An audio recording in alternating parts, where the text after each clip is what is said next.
কুটকুটি কি হয়েছে বৌদি? সামনেই তো সরস্বতী পুজো, তাই তোমার দাদা আমার আর তোমার জন্য দুটো শাড়ি এনেছে, দেখো।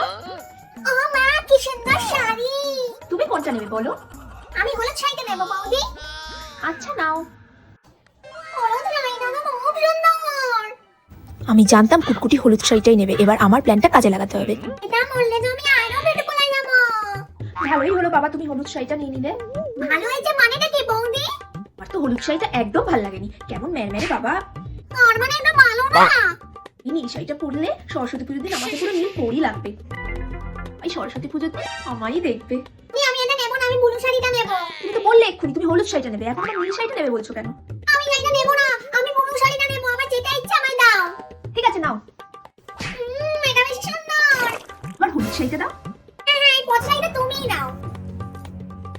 এই শাড়িটা পরে সরস্বতী পুজোয় ছেলে ভরা। থামিয়ে বলো এটা, সেই তো আমার হাতে কাপ দিতেই বলে সরস্বতী পুজোর দিন সবাই হলুদ শাড়ি পরে ঘুরে বেড়াবে, আর তুই একা নীল শাড়ি পরে ঘুরে বেড়াবি।